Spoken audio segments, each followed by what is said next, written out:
It's Monday, April 27th, 2015. I'm Rim. I'm Scott. And this is Geeknights. Tonight, it's a tech news roundup, mostly about Google. Let's do this. And yeah, I know it's weird we're doing a Monday show. This is the first time in a long, long time It's we've not- broken... It's not supposed to be a Monday week. Yes, but I was in London and Mumbai last week, and I'm going to be in Hong Kong next week, and I'm busy tomorrow, so it was now or never.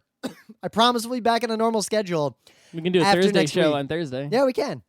But after next week, I'll be back from Hong Kong, and I have no significant travel until Connecticut.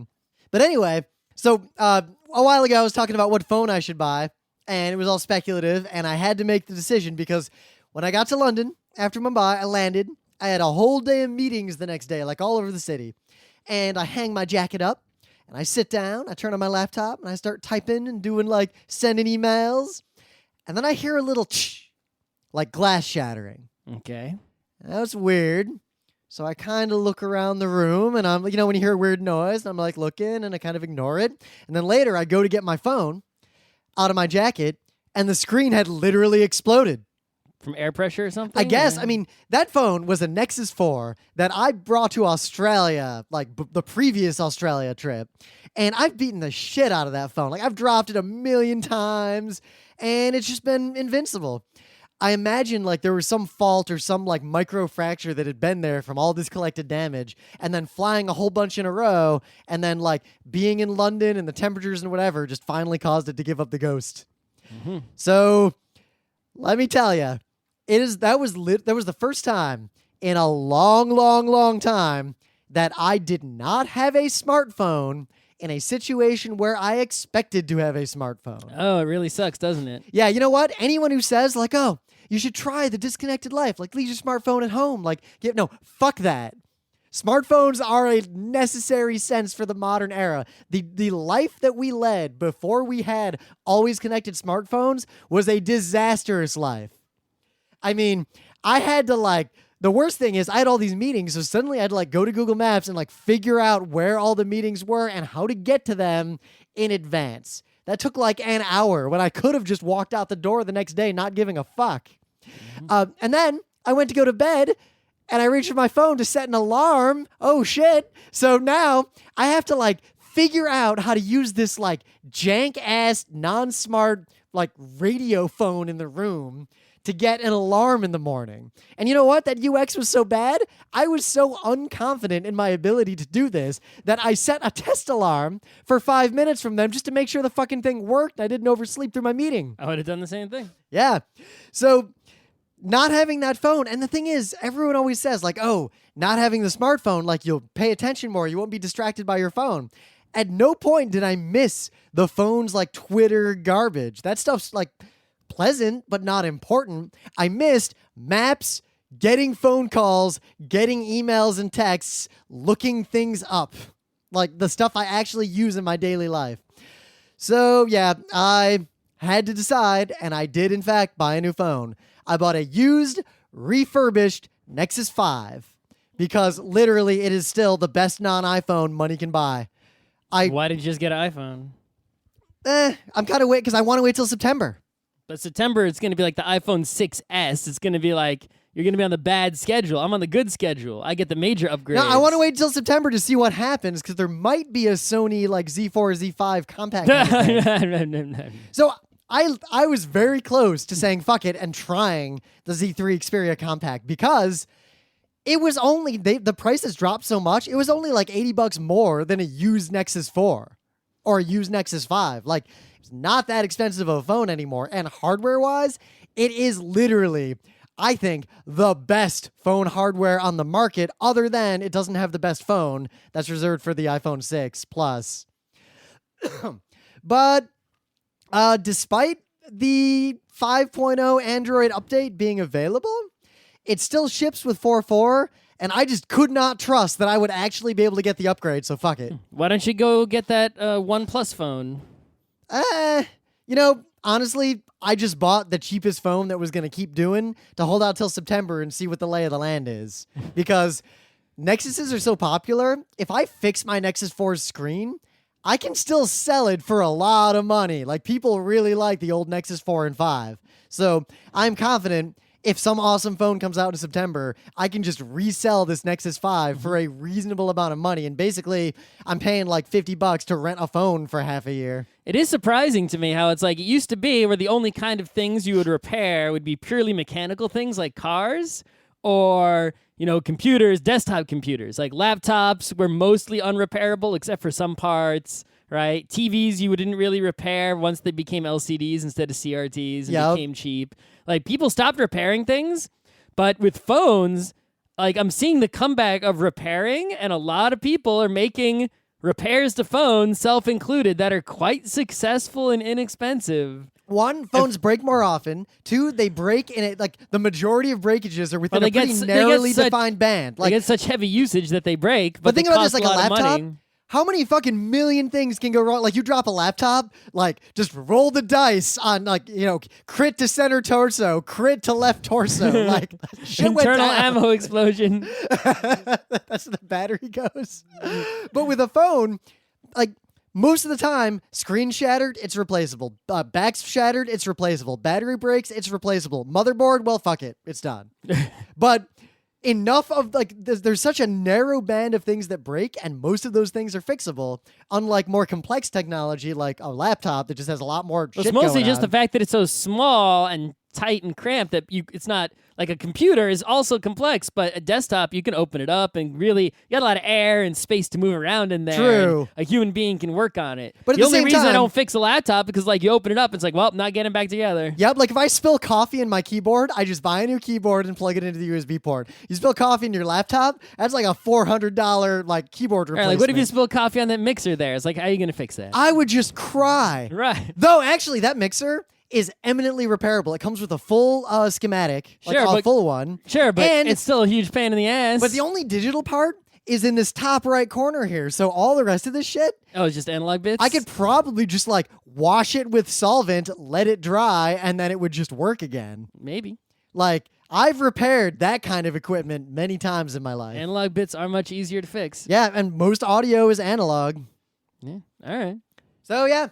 But otherwise, like, we just did our episode on FPGAs, so I was on a panel talking about FPGAs with like a bunch of big, like a guy from Solar Flare was on the panel, and a guy from like one of the Indian stock exchanges, and my cursory research was apparently correct. Everyone seems to agree that like Intel Phi and like NVIDIA CUDA Tesla stuff is the future, and FPGAs. I realized something that I didn't think about because the Solar Flare guy brought this up. FPGAs. People like to say, oh, like they're faster. They're not. They're just more efficient. Clock speed wise, FPGAs are slow as shit. Yeah, no. Yeah. But a lot of people seem to gloss over that when they talk about the power of FPGAs. And this guy like basically laid the smackdown. Well, the when clock that came speed up. doesn't, equate to real performance. We've known that forever. Well, except, like a Pentium 4 overclocked like 5 gigahertz for a lot of the things that my industry does is actually better than modern multi-core chips. Well, if your software is written for that, maybe, sure. Which is because a lot of these things are just bytes in, process, bytes out, like network card in, process, network card out. And those calculations are not parallel because they can't be. Yeah, I mean, you ever see a parallel network card? It's called two network cards. Yeah. They're fancy network cards. Yeah, that do- it's two network cards on one piece of circuit. But I'm saying like the financial calculation. But anyway, I digress. So the only other thing I got that was kind of interesting is tech-wise, Scott and I use a lot of technology to make our video shows, like all this other stuff, and even Geeknights. But we have to do everything ourselves. It's just us, guys. Like, we don't have anyone else. So for one of the first times in my life, I showed up at a video shoot where professionals met me, set up all the shit, and literally all I had to do, Stand and talk. I showed up. They gave me a briefing on here's what we're going to ask you. Give us at most 2 to 3 minute answers for each one of them. Look at this camera. Yes. There will be 2 cameras. They stood me where I had to stand. They told me where to look. They told me how to hold my posture. They told me when to start and stop. And then when I was done talking, I said, was that good enough? And they said, yes, it's fine. We shook hands. I walked away and someone else put that shit into Premiere and edited it together. Yeah. And the video's How done. do you know they didn't use Final Cut?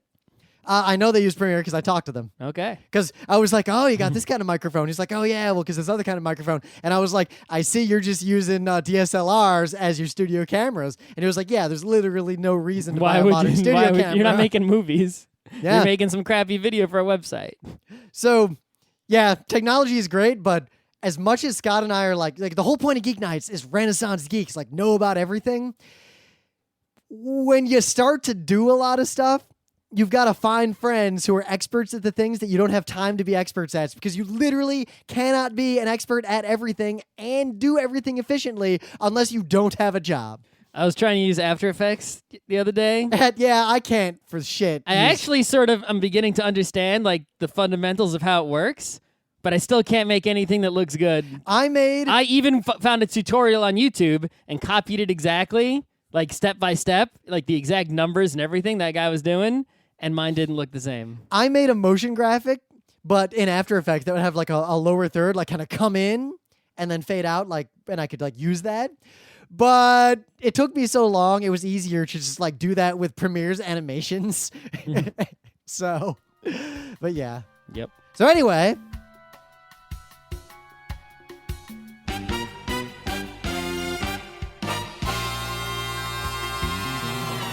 Things of the day. So I got a thing of the day called the button, but it's not the Reddit button. It has nothing to do with the Reddit button, which miraculously is still going. Okay. Good God. I convinced Emily to push the button too. Okay. She was like, I was talking about the button. She was like, should I push it? And I was like, it's like when the dad or the mom has the kid and the kid's like, should I play these German board games? And you're like, yes, time has come. Emily was like, should I push the button? And I was like, all right, here is how to push the button. But no, this is a video. You know the peasant box moral conundrum? Like, here's a button, like a box with a button on it. If you push the button, a peasant somewhere in the world dies and you get $1 million. Would you push the button? So that question depends on what day it is. Yeah. How I'm feeling. How's my mood? This video is the best exploration of that question I have ever seen. You should just watch it. It's 2 minutes long. I don't want to just watch this video. And then before you watch it, just think to yourself, would you press the peasant box button? And then watch this video and see if you jive with our protagonists. There's a moment where he exclaims, solved, because he solved the button, and then he acts on his solution. It's beautiful. Uses the money to buy a thing that resurrects peasants. Yeah, just watch the video. Anyway. So I have a highbrow thing of the day. Ooh. As a scientist here, and he's upset about, I mean, it seems like pedantry at first. Like he's complaining, sort of. He's not complaining, right? He's a well-spoken, sciencey kind of guy, right? Real science. Yeah, real science. Real science man. Yeah, no. He's complaining about like what the word intelligence means, what the word stupidity means, what ignorance means, right? So like the differences between them, and about how, you know, our models of, you know, what, you know, makes someone intelligent, right? He's like, you know, he brings up a lot of interesting topics, like, you know, well, like IQ tests are biased toward like more affluent people. Well, because obviously of the, like, that's stuff like that's that. the obvious parts, right? But he talks about like, how come a scientist is intelligent but an athlete is skilled, right? We're trying to create a monopoly on, you know, intelligence for people who, you know, sit and think and do maths and science. But he's like, no, the athlete has intelligence. It's just, you know, intelligence of the body. Yeah, well, think we talk about think about machine intelligence. Watch some football player, you know, soccer, and then watch robots trying to do that. Like robots can't figure that shit out. So yeah, he's just a guy, scientist guy. What's his name? It's in the link. I can't look at the link because I'm reinstalling my phone right now. David Krakauer, maybe. At least that's the name in the URL. Android's updating to 444 and then to 50 and then to 51. You know what the saddest thing is? Right before that phone broke, I had just upgraded it to 5.1. Even a phone as ancient as the Nexus 4 got Android 5.1. But anyway. Yeah, his name is David Krakauer. The systems theorist explains what's wrong with standard models of intelligence. He answers questions as thought-provoking as, what is genius? Why do you use the word intelligence to describe gifted athletes? Do you worry, as some people do, that super smart machines will come to dominate the human species? No, I hope that day happens. Why do we need the science of complexity to tackle the most difficult questions? All kinds of... that last one was particularly funny. Yeah. So yeah, this guy, it's typical sort of highbrow philosophy science guy, and his videos it was interesting to hear his answers to these questions. Okay, so my thing of the day, one of the first comments on YouTube is my brother died because of him. Okay. That's clever. Anyway. That's good, yeah. So, it's a tech news roundup, but first, the meta moment. The book club book is still Watership Down. I read more of it. Ooh. So are they still at the cult rabbits? No. Oh, so they got past that. They ran away from the cult rabbits. Oh, so now they run into the fascist rabbits. No, the rabbits that they used to know back in the day came and visited them. Oh, and it turns out that Fiverr was right. Shit went down. Yeah, but I don't see any fascist rabbits yet. Yeah. So they're basically their biggest concern. They're going to be like, wow, we fucking did it. Everything's great. There's no girl rabbits here. We're literally. I realized that like a couple chapters ago. So they realize it as soon as they have time to rest. They're like, ah, shit. Ah, shit. And then their next plan is, how do we get some ladies to come? Tell them how awesome it is. Yeah, so they have two plans, and it's kind of this is where the book starts to get really good. Okay. Whatever you say. Yeah, it's a good book. Okay. I really liked it. I liked it about as much as I like The Hobbit. You like going out to get girl rabbits? Yeah, maybe. Depends on. That's the good part? Depends on the girl rabbit. That's the good part? Some good stuff goes down with the girl rabbit stuff. Okay. Yeah. So we haven't picked the next book club book yet. Yeah, we have. Well, Scott has, but he won't tell us what it is. We got to finish this one first. Nah, I don't know. I'm reading a lot of books. I'm going to finish it soon. We have no conventions until Kineticon. Thank Jeebus. I needed time off from conventions. If you want us to appear at a convention, we're looking for another anime convention maybe, because we only do basically one a year.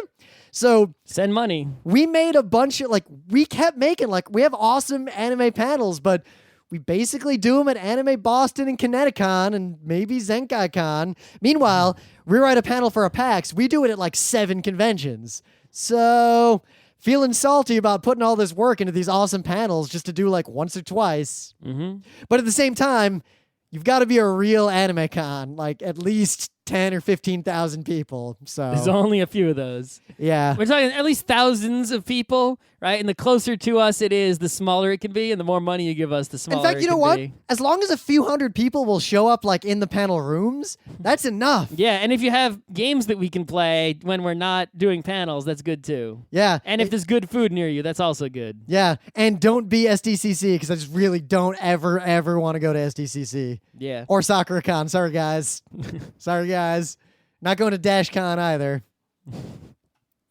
So yeah, it is a tech news roundup. Last time we did this, it might seem like we're lazy doing this, but in fact, the last time we did it was in May of 2014, a year ago. Wow, that clock rings every year at about May time. This clock seems to ring about once a year. I'm sure if you search for Tech News Roundup on our site, it seems as if it's an annual thing about this time. Because it must be a confluence of, I wonder if a lot of news comes around this time, At coupled with our dearth of ideas. We have the dearth of ideas right now is worse than ever. But when we have a dearth like that, sometimes we'll come up with basically, if there's no news, then we'll come up with some bullshit idea. But if there's a ton of news, we go, oh, duh, Tech News Roundup. Mm-hmm. And there was more news than we have time to talk about. Whatever.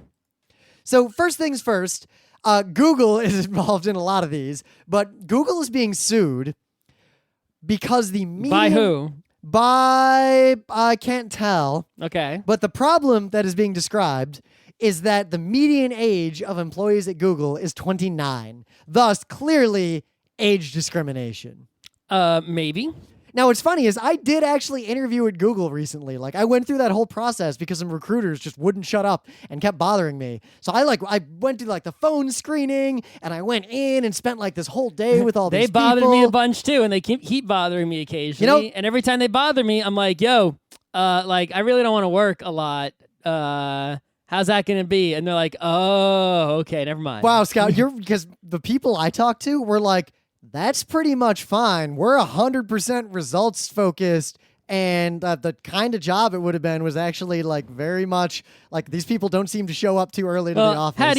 What exact words do you use to tell them that you don't want to work? I pretty much said, I'm not even actually looking for work right now. I only came in because your recruiters kept bothering me, and I might be able to do a show about this. By the way, I have all these other jobs that I have to be able to keep doing that have significant time like components. See, what I tell them is I say basically, yeah, look, I don't give a shit about what your company does. I really will never care about anything that you do.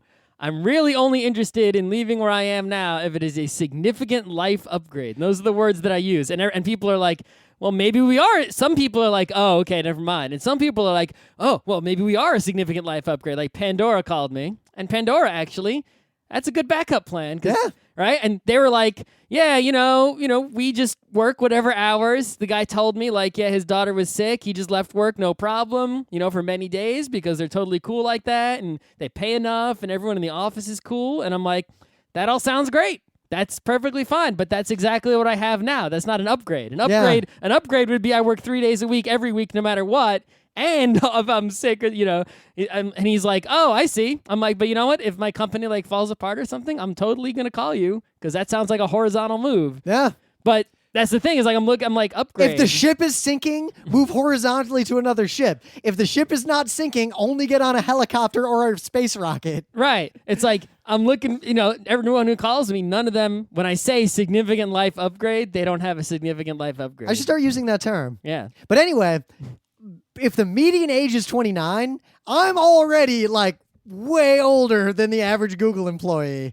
And more importantly, in the interviews, the majority of the people I talked to were way younger than me, and they were interviewing me to be them. Because anyone notice people who are old tend to leave Google, right? It's like they're really appealing to, if I just came straight out of college, I would have run to Google like, yes, please. Oh my God, let my college life continue. Yep. Right? But now that I'm older, it's like, Google, I don't even want to work for you unless you give me like a double life upgrade. Because seriously.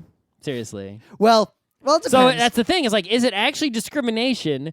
Or is it just that they've structured their company in such a way that old people don't want to work there, except for these ones that are suing? So the interesting thing is everyone I talked to, like I was real candid. I was like, look, here's the deal. And they were pretty candid too. And it seems like their biggest focus as a company is retention. Like they will do anything to get people to stay working there. Right. Well, ever since they lost their deal with Facebook not to poach, no poaching policy is gone. They've got to up their retention abilities. Yep. That's a separate, we should do a show on like tech industry poaching non-compete stuff. Because we've never talked about that in depth. That's a law show. That's a Thursday. Anyway. So not to get derailed onto that right now, but I interview a lot of people too, and it's really hard for me to fall on either side of this issue because I do know older developers who are smart, but at the same time, in all my experience, an older developer who knows like modern technology will be hired in a second, way before a younger developer with similar skills. Yep. Because like a lot of there may be aspects of the industry that I don't bump into where the younger developer. Remember, we're in New York. This is the California attitude that goes on here, right? The Silicon Valley types, the people that I can't stand, the ones that are calling me that I'm asking for a significant life upgrade. Yeah, like and then New York, telling them to fuck off. Like people say, like Silicon Valley is the big startup land, but New York is an equally big startup land. It's just the startups in New York are. At least some of them, are more reasonable. They're real companies. They make real things, and they pay money instead of dreams and lottery tickets. And usually, the thing is, in Silicon Valley, the companies that people are starting up are technology companies, right? They put technology first. It's like, what is their company? Our company is to make this software, right? That is what we do. In New York, most of the companies that are in New York, we have a real business doing a real thing, but we need people who are computer people because we're a company. We have fucking computers. We need computer people, right? Yeah. I work at Broadway.com. What the fuck do? We sell tickets, right? It's a real business that makes real money, but we have a website, obviously. Yep. It needs working on. It's like, Rim, you work at a financial company. You do financial stuff, which is somewhat of a real business. Yep, we could argue about that, but it's more a real business than Twitter. You know what it is? Because we sell software and we sell services. We sell a thing, and we just use technology to make those things. Right. It's like a lot of people I know in New York, they work for a TV station or Bloomberg or, some real company that does a real business that makes real money. And then that because they have technology. People work at the New York Times. They do technology at the New York Times, which is a real business. Yeah. But yeah, basically, Twitter is not a real business. So that's my point is that, like, if I'm interviewing and there's an older person and a younger person and they have equivalent experience, then it comes down to, like, attitude and personality and everything. While there probably are some predatory practices, like trying to hire young single people who they know will work for less. Yes, do more, or be willing to stay late, spend more hours, because care more. I have noticed that everyone I've ever interacted with in finance and just in tech in general who is married with kids takes way more time off, like a lot more time off. Yeah, I can guarantee in my office, right, to my right is a person who was an intern with us and now graduated college and now works for us. That person is Eager Beaver. Nah. To my left is a person who's married, has a kid on the way. Not really much, pretty much our age, right? Not in the office today. Yep. It is 100% true. No, do you know how many people worked from home today because of today school the office stuff? was like a barren wasteland. Yeah. Many people were not there today. But at the same time, those people get about the same amount of work done, I've found. Everyone in my office gets about the same amount of work. Yeah, that's the thing. I've never been the Eager Beaver. I've acted like the old guy with family, except I just go home and play video games or do my laundry or whatever. I mean, I didn't really do work most of the day. In the last hour, I just did a few things. It's like I did a lot of things in a very short amount of time, and I'm just spending a lot of time at work doing nothing. Yeah. So it's hard to say with this because in my experience, a lot of the older people that I interact with that aren't skilled, they're worthless employees. They don't know anything about modern code. I couldn't imagine hiring them, but a young person who was that ignorant of modern practices, I would also not hire. Well, I think the thing is, I want to hire the old people to get them to do stuff that they know. It's like, hey, I need these Linux servers administered. Please do that. But a trend I notice in the tech industry is this DevOps thing that suddenly became a word. Oh my God, don't get me let's do a Monday show on that fucking word. Suddenly became a fucking word. It basically means don't have system administrators, just have the developers do all that work.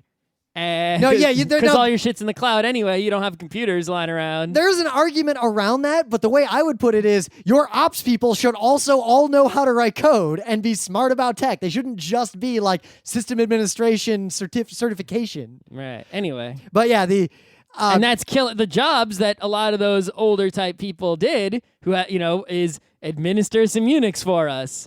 Trying to get because they can write the kind of code that they write when you're an older developer is not modern, and only some of them have kept up their skills, so and here's some the of problem. them have not. No one young knows how to administer a Linux server for shit. Yeah, and that's absolutely true. They don't know anything. Yeah, and they don't know Unix at all. The intern guy, he can't even Unix. Yeah, no one can. When everyone I had to interview, barely knows. They can't script. They don't know Bash. They can use VI and edit text files. I'm but me and the IT guys. The two IT guys are the only ones who know how to Unix. But here's the problem: the other people can't Unix. People my age, 30s, we do not want to be Linux system administrators anymore. I don't want to do that job because while I'm really good at it, I don't like doing it. It's not fun. I don't want to do it, but I'm very upset if it's not done right. Yep. So I can't leave it to anyone fucking else. You realize whenever someone asks me for help, hey, the QA server's acting funny, can you look at it? I usually say no, because if I say yes, I see how it's set up and I spend a day fixing it. Yep. And then once I touch it, it's mine. So yep. There's a few servers in the company that are mine now. As soon as it's not yours, you know what happens? Yep. That clock's going to be off within 5 minutes. That fucking clock. It's always I actually the clock. had a wrong clock the other day, and I went to your Tumblr and I fixed it. Yeah, because I'm telling you, this shit's easy. And you know what? Why can't I hire people like you? Just go. All right, you can go. hire me. Give me a significant life upgrade. I'll give you more money. That's not a significant life upgrade unless it's enough money to buy a luxury condo in the Queens area. Is it that much money? So yeah, anyway. I guess it's not that much money, so... I don't have a luxury condo in the Queens area, and you're not going to make more than me. Yeah, I need basically a signing bonus for the down payment, and then a salary that can pay the monthly, and my existing salary on top of that. But I see there is a real problem here because I don't want to stay on this news forever. But like, the point I was getting at, we kept getting distracted. Old is people. That the older people like me and Scott, we're above the median age of Google. We're super good at the things that like people need done. But at the same time, a lot of the things we're good at are not things we want to do as jobs. Mm-hmm. So even if someone like me were looking for work, I might not even apply to like Linux system administrator jobs. So you're going to end up hiring younger people who learn it because no one who's older is willing to do the job at the salary you're willing to pay. Yep. I expect a bigger salary being old, as do most people in the 30s. Like that is the peak time of you expect a lot of money because like you've made that money for a long time and you've been always getting raises. Are you is someone gonna sue the farm for like racial discrimination? They only hire immigrants. It's like, well, I mean, it's not that you're paying minimum wage to do literally backbreaking labor. Right. It's not that Americans and other people of from other countries don't want to do the work. They don't want to do it. They don't want to do it at that salary. Yeah. And only those people will. See, also my actual increasing worry about H-1Bs. I feel like a lot of tech companies just a big scam for American companies to not pay American basically laborers. to get indentured servants to do IT for them locally because that's outsourcing always didn't what work they've so well. been. That is always what those have been. Yeah, because there are very rarely are they actually to get someone. It's a big country. Why would we have someone in this country somewhere who can do what you need? You don't need to hire someone from a tiny country. In fact, as much as I complain, like a lot of people like I just interview or like other people I know interview like just don't know shit. It's usually because of the salaries. Like if you double what you're willing to pay, you'll find someone who can do that job the next day. Mm-hmm. In New York, at least. Yeah. So anyway. yeah. All right, let's move on to more tech news about Google. So iWatch. Let's skip Google, come back to Google. All right, the iWatch is out. Yeah. So here's the thing about the iWatch. The watch itself, there's nothing really to say about it. Yeah, like I think the Pebble is going to be better for like what I do. But yeah, for a normal person, the Pebble's probably. But anyway, the thing that's interesting about the iWatch is the buying of it, at least for me, right? So Apple usually does, the way they do their pre-orders is you can pre-order online or you can go to an Apple store and wait in line. They got rid of the Apple store wait in line. You have to go online now. Yeah, which good. Yeah, obviously that's good. The thing is, they made X number of Apple Watches that we don't know yet, and they pre-ordered that many online. Now that they've already pre-ordered all of those that they're making in that first shipment, you can't pre-order one now. They're sort of sold out. Now, there are many reasons they might want to do this, but I frankly do not understand at all. Why don't you just take money from everyone who wants one now, regardless of how many that is? Maybe 1 billion people on Earth want an Apple Watch, and it costs $500. All right, take the $500 billion. Yep. Regardless of how many watches you've already made or can make soon. Because people don't think, like when I pre-order something, I kind of just assume the money's gone anyway. Yeah, just take their fucking money, regardless of how many watches you have, and then as you make watches, mail them out to people based on who is first in line. And the person who clicked on it last, they might get their watch next year, but fuck them, hold on to their money until then. Why are you like making them reload pages every time you make more watches and keep clicking and do this into one bullshit? I can think of a lot of reasons. They're all bad reasons. Yeah, I can imagine bad reasons. I can list a ton of like smart business-wise but bad for humans reasons. Sure, but I mean, if I ever have a business that pre-orders anything, I'm going to do it that way, where it's like we will take as many pre-orders as people will pre-order up to infinity. But what I would do, as we make them, we will send them out. What I would do is you on might the have pre-order, to wait a long time. On the pre-order, I would definitely set it up where it'll show you like your rough ETA. Like if you pre-order now, yeah. And you know what? If you want to cancel while you're waiting, I'll give you your fucking money back. I don't care. I'm Apple. I got money. I don't care.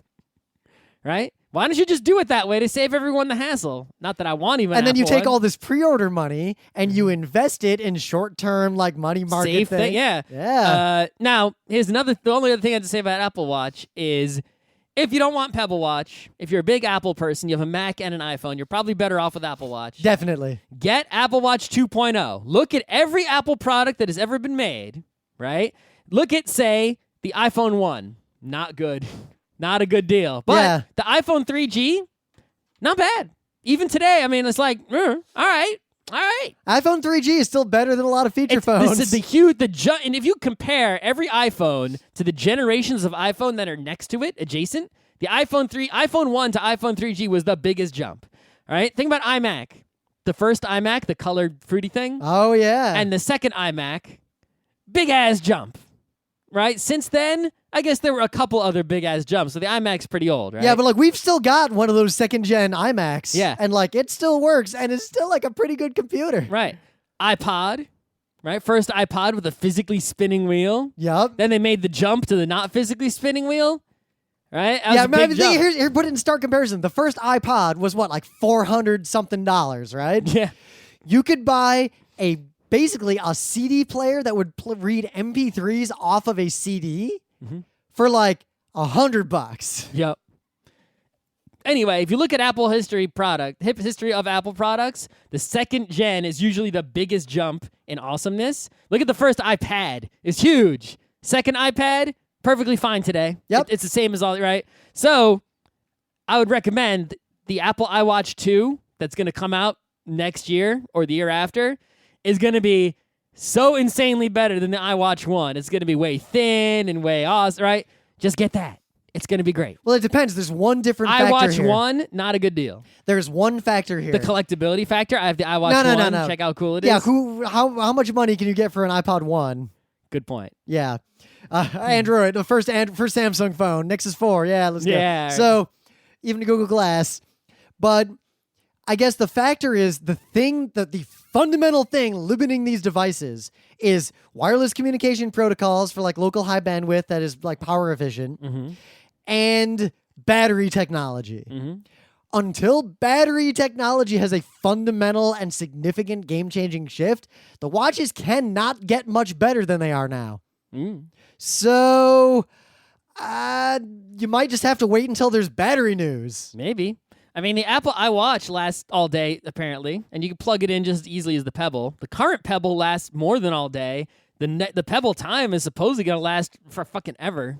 So. Oh my God, yeah, the new Pebble, and I got the metal one, which is 1 millimeter thicker. Ooh. Well, because it looks nicer. Okay. But they claim 10 to 14 days of light use. I believe it. Yeah. Anyway. I wish it wasn't a millimeter thicker, but So that's the iWatch news. yeah. So we'll see. I will say one thing. If you are really invested in because you're invested in this idea, like this kind of technology, because I have to say, Google Glass or like a smart watch of any kind is a significant life improvement, even if it is not a game changer. Right. I mean, just not having to take your phone out of your pocket. Your phone goes bzz.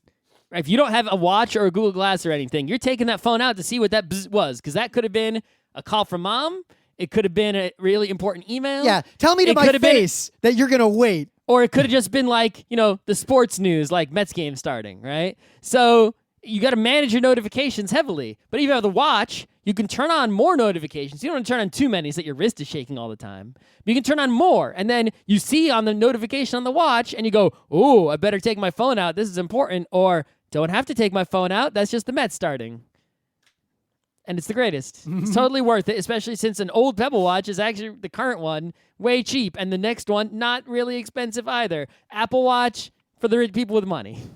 All right. So Comcast, it's kind of brief news, but the Comcast-Time Warner merger failed in disaster. Hooray! We the won. nerds have won again. We won on the net neutrality. Yeah. And we won on this. FCC, getting it done. Mad props. Rest of government, you're still fucking up.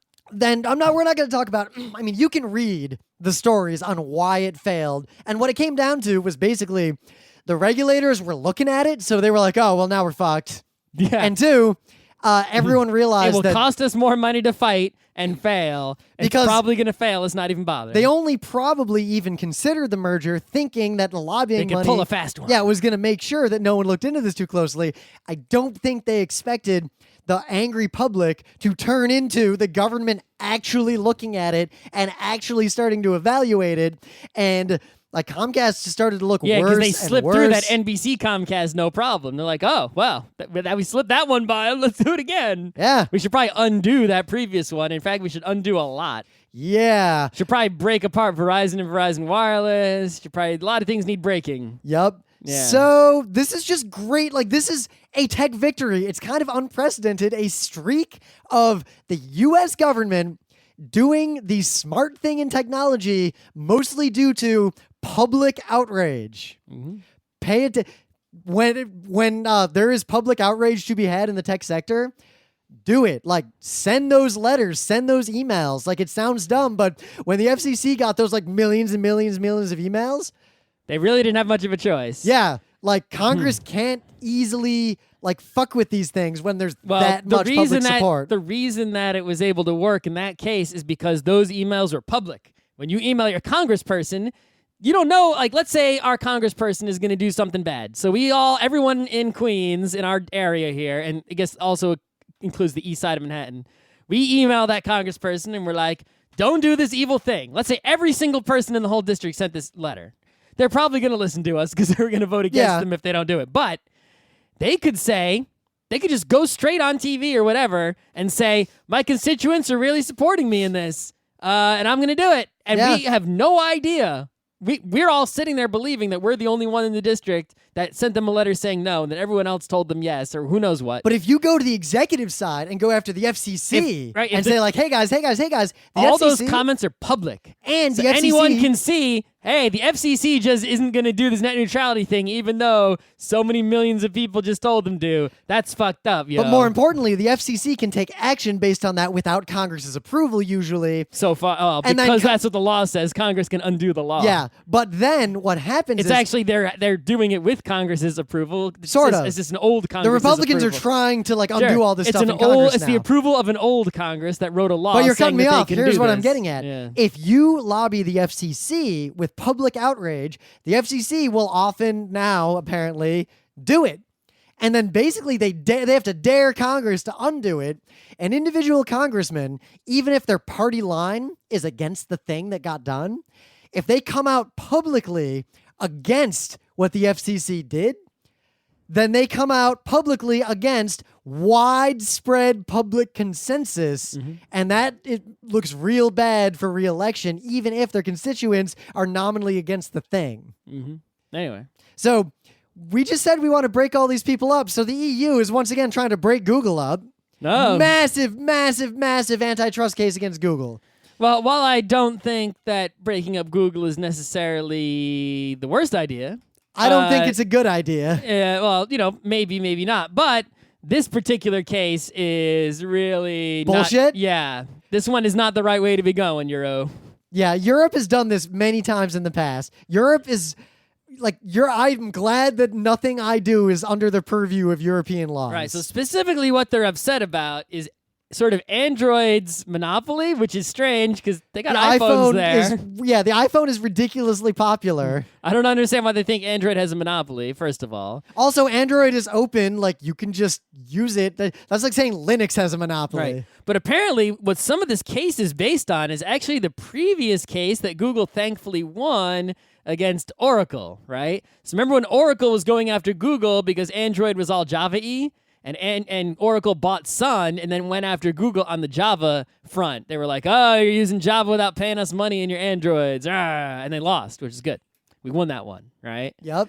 But during that case, there were some documents supposedly uncovered to where Google said things to various phone manufacturers, such as, if you want to use Android, you got to be using Google stuff like, Chrome and Gmails and all that kind of Google wallets and all the kind of Google stuff. And that's a no-no. You can't be doing that. That was the same thing that Microsoft did, where they were like, you want to use Windows, you got to include our Internet Explorer on there. So, that's sort of like evidence, like, Europe wants to be like, hey, you can't tell these phone makers if they want to use Android, they got to be googly. And Google's like, well, you're obviously right. You can use Android and not be googly. Nothing's stopping you. Yeah.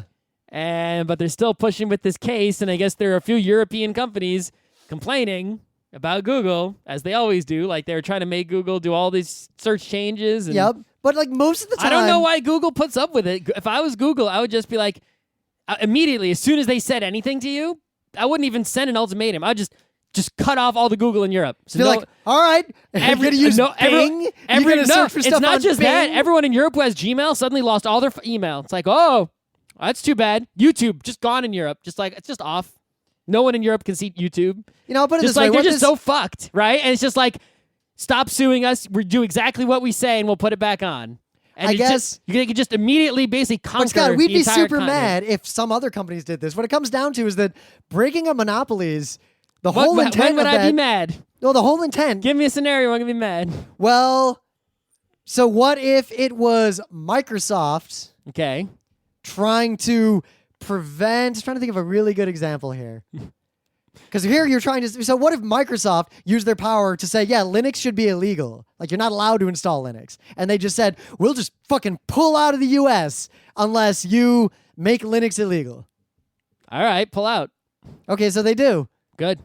And so, yeah, so now they're in Europe, and that's fine. You think Google can do the same thing in the other direction? Yeah. Your hyperbole? No, they can't. Why not? The world is too global. It's too interconnected. Your hyperbole is silly. Just fuck them. But most, like a lot, like especially in the search stuff, everyone I've ever seen who complains about Google search being a monopoly is some SEO bullshit or someone who's mad because their bullshit doesn't float to the top of Google. You search for anything on any search engine in the world, and you get all these spam garbage like e-commerce sites. On Google, you actually get what you want, and that is it. If the monopoly is not causing harm, don't break it up. If it's causing harm, like some of the old JP Morgan stuff, break it up. But don't break up monopolies just because they're a monopoly. Break them up because they suck or they're doing evil. But in this case, I don't really think anything Google's doing here is particularly wrong. No, it doesn't. I don't understand what they're complaining about. They're Europe. That's what they do. Google, I mean, it made more sense in the Microsoft case in the 90s because Windows was way more a monopoly than Android is. Plus what? CyanogenMod. They just made a deal with Microsoft. It's going to be the Microsoft store and the Microsoft shit. Yeah. CyanogenMod, you can run that on a phone. A company could sell a handset with CyanogenMod Windows as a legit phone. Sure. That would be totally okay. So how is this a monopoly again? I don't understand. It seems like they just really hate Google because it's like an American company that has a lot of power over them. And nothing to compete with it will ever come out of Europe. But the Google current market is, perhaps really big and sort of monopolistic, and it would be sort of interesting. If I was going to break up Google, what I would do, if I was like the Justice Department or whatever, is I would say, look, here's what you got to do. It wouldn't be like those typical breakups where it's like, all right, Google Apps is one company, Google Search is one company, right? I would say, here's what you're going to do. You are going to set up a whole other infrastructure with Google Search on it and have two companies that start in the exact same position with the same search engine. And we're going to split the search employees between the two companies. And now they're going to compete. Okay. So now there's two amazing search engines and we actually have a choice, but neither of them suck and they're competing. And now we're going to see what happens. That's going to be awesome, right? If you just say, well, search is one. And if I were Google and you did that, I'd say, fuck you, and shut down Gmail in the entire country until you give up. All right. So you think you'd be okay with that? Sure. YouTube just disappears? All those employees are going to be looking for work at Bing real quick. You think Bing could possibly be good enough to replace YouTube and Google search? If the Google search and YouTube employees went over there, they would fix that shit so fast. Maybe. So ESPN has sued Verizon to stop them from having non-sports TV bundles. Yeah. I don't care who wins because there's a ton of other like lawsuits and slap fights in the cable industry now.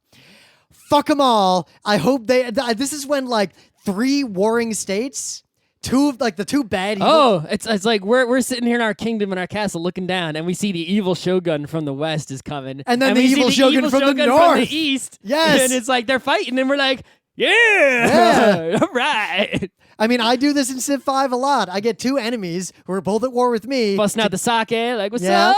Go to war with each other.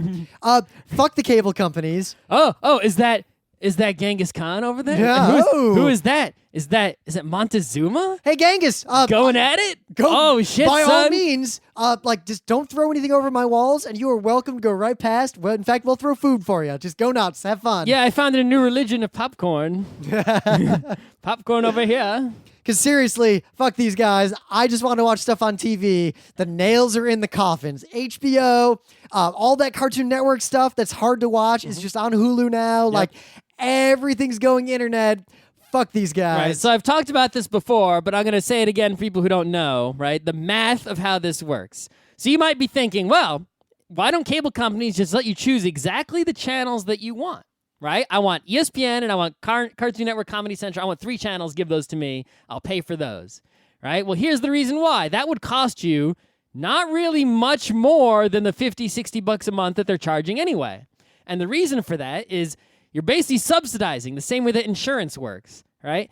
They give, ESPN is the example here, X dollars for every customer that they have because everyone has ESPN. So they give them $2 a customer or something, and that adds up to a shit ton of money. A very small percentage of those customers actually are watching the ESPN, right? Yep. Only maybe, million customers. Well, how many people are sports fans, right? How many people do you know have pay for cable but don't watch ESPN at all? They might even be sports fans and not watch ESPN because they like hockey and ESPN doesn't have hockey.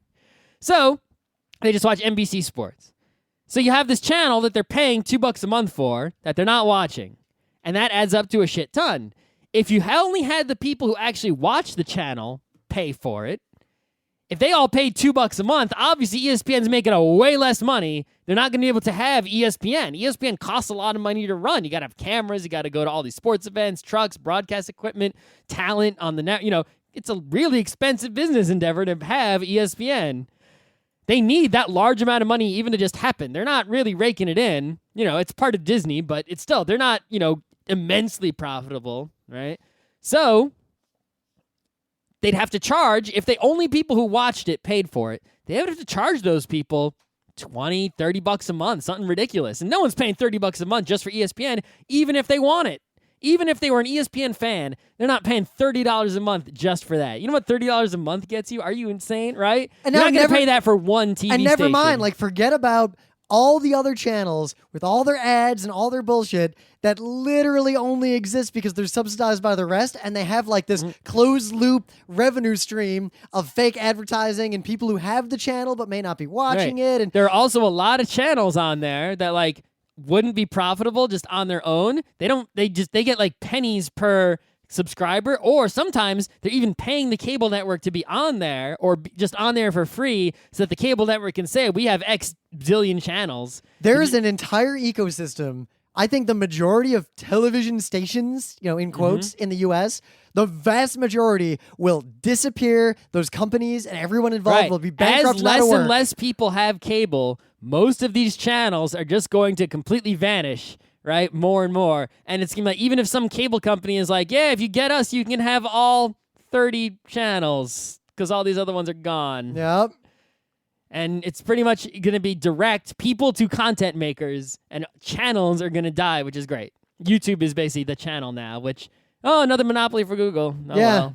The thing is, even we try streaming stuff to Twitch, streaming to Google just works 1 billion times better. Well, Twitch is, Twitch is the thing that Twitch does better than Google. The community, the comments, everything. No, is the fact that you can have this sort of one URL that people can check anytime, and it goes on and off. True. Right? With YouTube, you're actually creating a new YouTube video, and it's not people can just watch your one URL to see if you're on or off. It's just, when you make a new one, you have to sort of announce it, and people have to go to it, and it's not that same kind of thing where it's oh, is Scott streaming now? Let me go check. Yep. And that's what YouTube needs to add, is they need to give you a URL youtube.com/blah, blah, blah, /your name /live. Where if you go there, if you happen to be streaming something live at that time, there it is. And then just set it up to run basically quote-unquote reruns from your old videos. Because it's not like you can have 2 live events at a time. And if you can, you just pick which one goes in the channel. Or they're all there. Yeah. Whatever, something. So that people can just sort of subscribe to you and, be on there. Anyway. So that's the only thing that Twitch does. Last but not least, probably the most important and interesting tech news, but not a lot of people are talking about it. Just recently, there's been a move toward automation in farms with robots that was previously infeasible, not technologically. Aren't farms mostly robots and big machines? No, but there's a lot of things that are manual processes, like picking strawberries. Yeah, a machine can't really do that very well. Well, they can. It's just they're expensive. Oh, I didn't even realize they had a machine that could do that well. There's a machine here. It's called the Agrobot. It costs $100,000, and it does it great. Really? And there's other machines. I'd like to see that machine in a YouTube video, make it a thing of the day. I'm linking to it, so you'll be able to look at it. Is there a video? Yeah, look at this thing. Does it really pick strawberries? Yeah, a person drives it, and it picks strawberries gingerly, one by one, from every one of these plants onto the leaves. What the fuck? This is the kind of work that previously was done primarily by undocumented illegal immigrants. Well, I thought there's a special program to bring in agricultural immigrant workers. Then we moved up to doing it legally, but paying these people, basically garbage. They're basically. I thought they got paid at least minimum wage. It's yeah, still not that's a good garbage. Deal. Minimum wage is garbage. I didn't say it wasn't garbage. I thought it, but it's not illegal wages. But the comment, like the reason like robots don't just run McDonald's, the reason we still need all these unskilled laborers is that this kind of work, until very recently, it was always cheaper to hire a whole bunch of migrant workers than to buy one robot. Mm-hmm. Now, because the cost of that labor has gone up due to a combination of stricter immigration, more wage pressure, minimum wages going up in places, and robot technology getting a little bit cheaper, it's now cheaper. So all these jobs are literally rapidly disappearing. Nice. All the jobs. Well, nice and not nice. Yeah. At the same time. All these jobs that were below the line of like, the companies would say, well, Americans don't want to do these jobs. Well, that's not true. The answer was Americans don't want to do these jobs at the ridiculously pathetic wages you're willing to pay. Yeah, if you took the money you spent on that robot, $100,000 a year, and gave that to a person, they would do it. But you need like 100 of those people because it really sucks to pick strawberries. Well, how many machines do you need? Have you ever picked strawberries? Yeah, but I only picked like a little bucket. Yeah, try to pick like 100 buckets.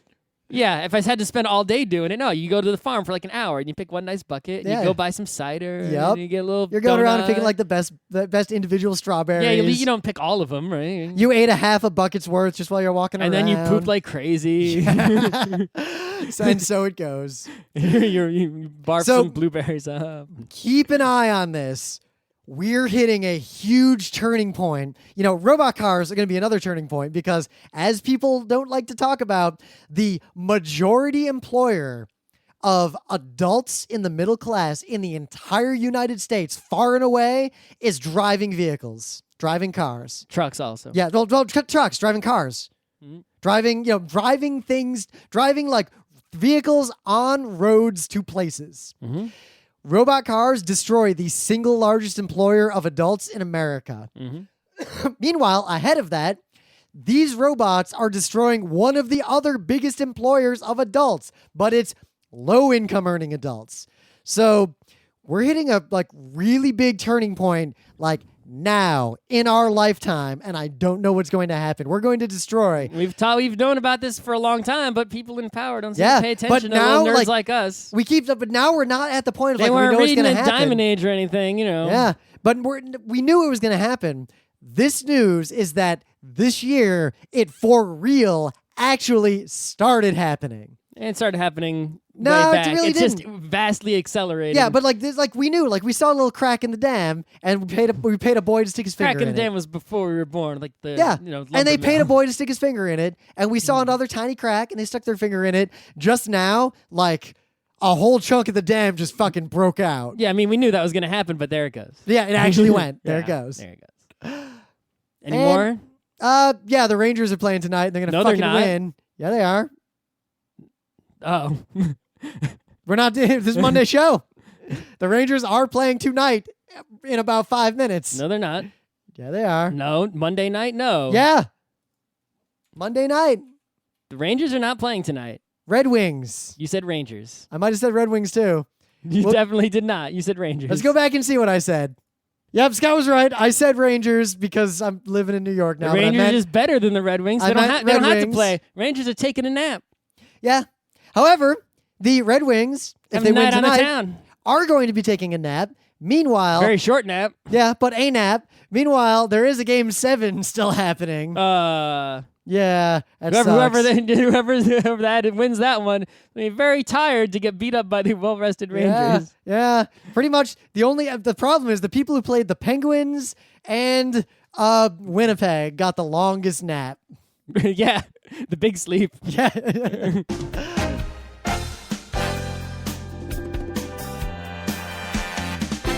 This has been Geeknights with Rim and Scott. Special thanks to DJ Pretzel for the opening music, Kat Lee for web design, and Brando K for the logos. Be sure to visit our website at frontrowcrew.com for show notes, discussion, news, and more. Remember, Geeknights is not 1, but 4 different shows. Sci-Tech Mondays, Gaming Tuesdays, Anime Comic Wednesdays, and Indiscriminate Thursdays. Geeknights is distributed under a Creative Commons Attribution 3.0 license. Geeknights is recorded live with no studio and no audience. But unlike those other late shows, it's actually recorded at night.